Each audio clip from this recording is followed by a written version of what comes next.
Hi everybody, it's Dr. Joel Hunter here for one more time to meet with you, my Philosophy of 135 class, Introduction to Ethics, to talk about your final exam and to bid you a fond farewell. Hi everybody, thanks for chiming in, thanks for the hearts, you guys are awesome, appreciate that, makes me feel great. By the way, since I'm feeling good about this right now and I think that you're going to be pleased with the final exam,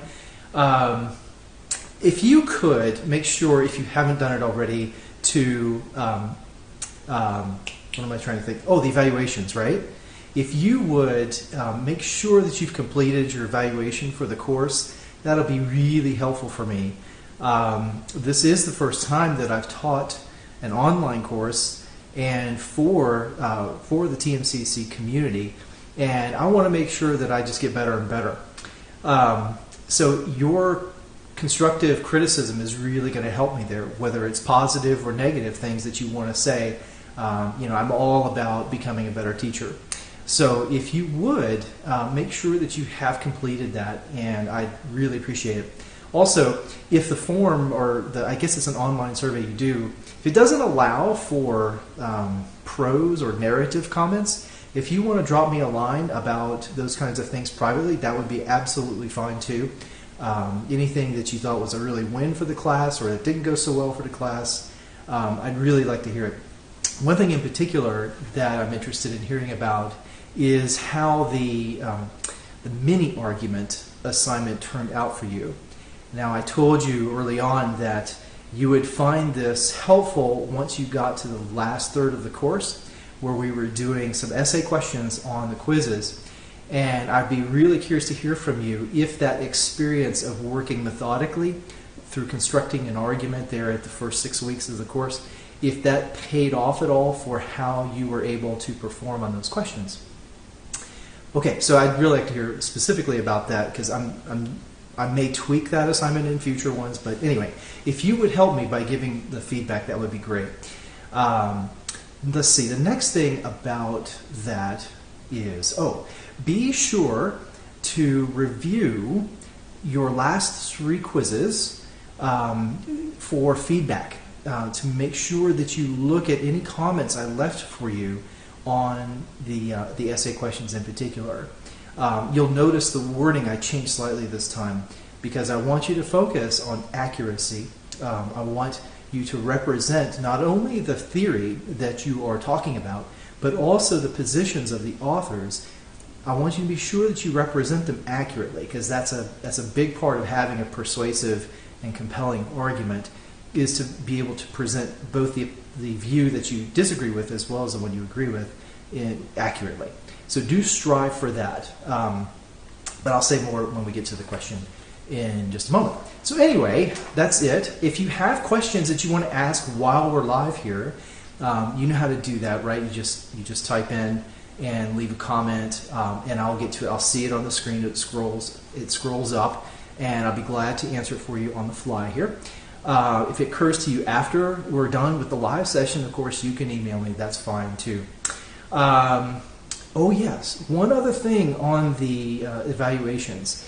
As I was saying before, I'm really curious to hear about how the mini argument worked out for you. But I'm also curious to find out, based on your experience with other online classes, if you've taken them, how you think Periscope, this model right here, this tool right here, how do you think that works for supplementing what we do in an online class?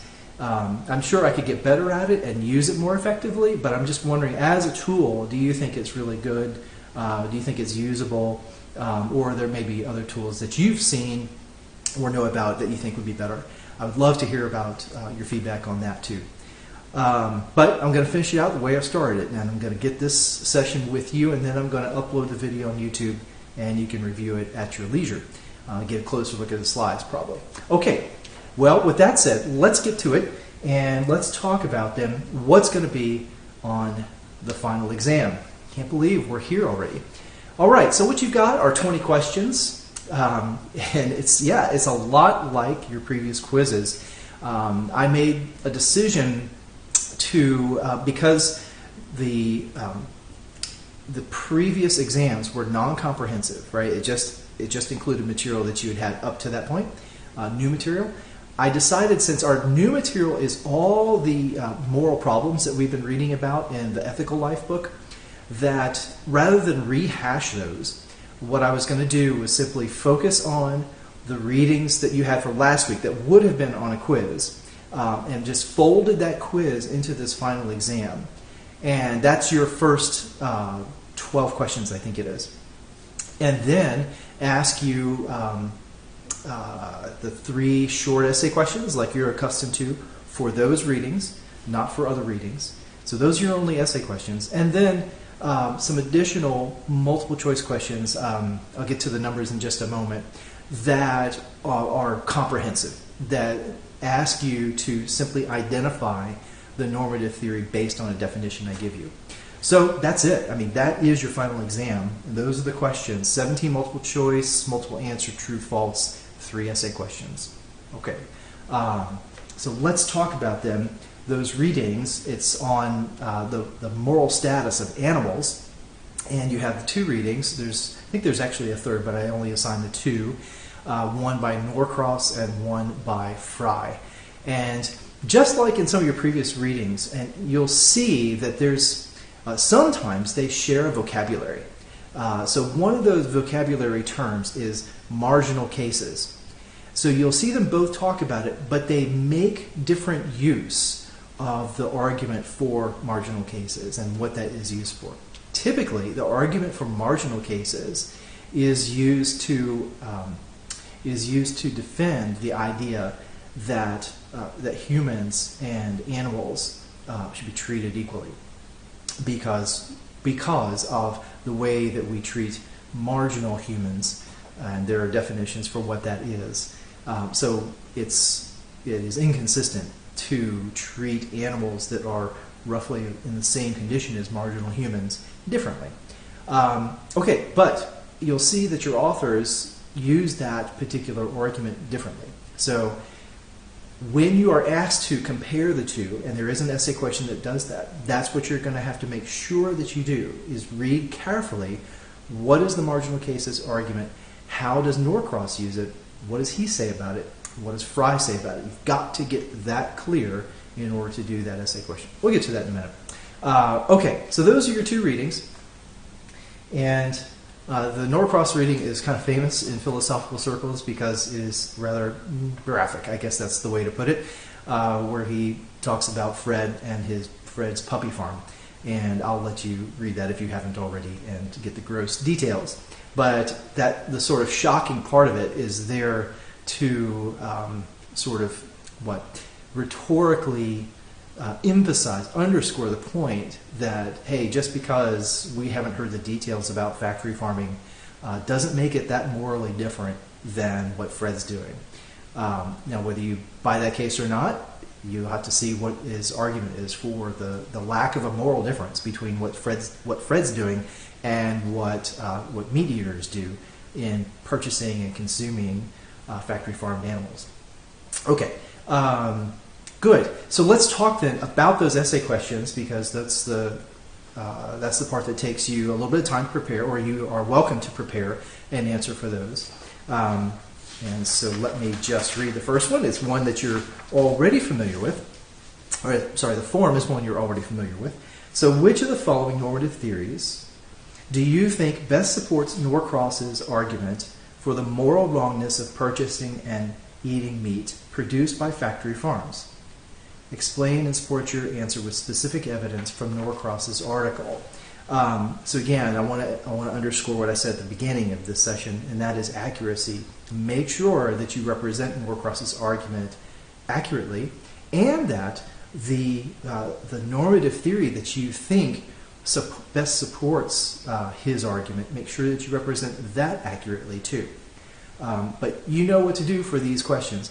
And again, look back on your previous quizzes to see if I left you a comment about these kinds of essay questions on your past ones, just to make sure that you're not missing something. Sometimes I leave a comment about whether the fit of the normative theory you chose was a good fit or not, and why.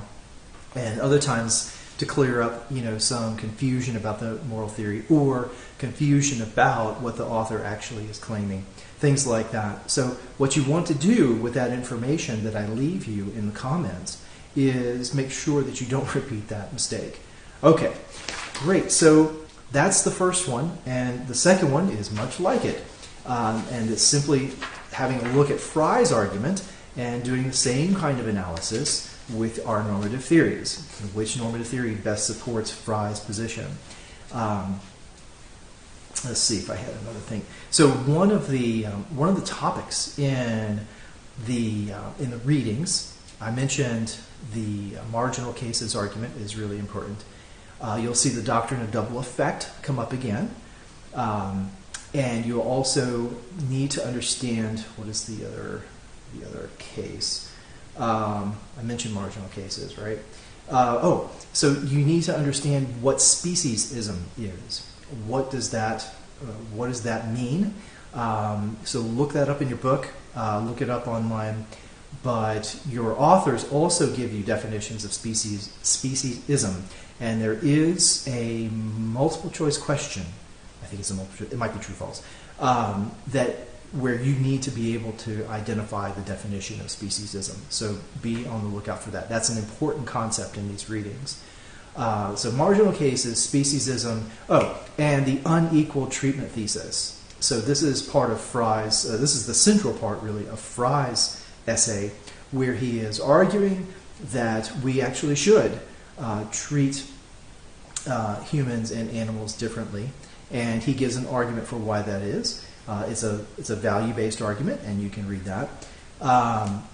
So that's the third. I would say those are the three main types of arguments or ideas, concepts that you need to grapple with in the readings and be able to make sure you understand. They should appear in your essay answers in some form or fashion. Okay, so far so good. Then let's hit the last one here, always the most exciting. This is the last essay question, I should say. It's not the last question on your final exam. Okay, so I'm asking you to do this. Analyze Fry's argument for the unequal value thesis using the distinction Norcross makes between the moral agent and the moral patient. Okay, that's really key. By the way, your editor, in the little italicized introduction to the essays, his introduction to the Norcross essay helpfully gives you a very clear definition for what moral agent and moral patient means. I think that he does a better job of that than Norcross himself does. So do have a look at that definition if you need some help in understanding what those terms mean. But you have to be clear. Here's where the accuracy comes in. You have to be clear. Make sure that you understand what Norcross is arguing for when he's using this idea of the moral agent and moral patient, what that difference is between the two, and what role it plays in his argument. Okay, so Norcross makes that distinction. I'm asking you then to apply that distinction to Fry's unequal value thesis. Okay, so that's the trick. That's the game. Then the last part of the question is, does Fry's argument hold up? In other words, does the distinction between the moral agent and the moral patient that Norcross talks about, does that undermine Fry's argument for the unequal value thesis, or does it have no effect? Does it even, could Fry even take that distinction and work that into a way to support his argument? So you see what you're asked to do there? Figure out whether Fry's argument holds up with that distinction in mind, because he does not himself use that distinction. I'm asking you to apply that distinction to his argument. All right, so that is your essay question. Then, of course, you have to say not only does it hold up, but why it holds up, or why you think it holds up, or why you think it doesn't hold up. So make sure that you explain your answer clearly, and again, always be accurate in representing the author's positions. Okay, so those are the questions. That's the bulk of the questions on the final exam, which is essentially your last quiz. Then you have 5 more questions, and those 5 questions are all definitions. They ask you, or they state, a definition for a theory, and then they ask you to identify which of the 5 normative theories it is. And so you get to do that 5 times, and that's it. That is your final exam. Yay! All right. Do you have any questions for me? Those of you still hanging out here or around, I'd be glad to take your questions if you have any. Is this all making sense? Did I fly through that too quickly? I hope not. Whoa, there's a light. Oh my gosh, what happens here? Let me see here. Let me go back to the show. Ah, that's better. Okay. Are there any questions for those of you tuned in live? Be glad to try and answer them now. One thing I forgot to mention was you did an inventory at the beginning of the semester, and I told you that is going to count for your lowest quiz grade. So you will, if you completed that inventory back at the beginning, then your lowest quiz grade will be dropped and it will be replaced with a 100%. So that is one adjustment that you have not seen yet on your grade book. So just be aware that that's there and coming once that's out. Yes, you're very welcome. Any other comments or questions that you want to throw at me here? Be glad to take them. Thanks for the hearts. Always love the hearts. Yes. All right, gang. Well, best of luck on the exam. If you have any questions, of course, you can fire an email away.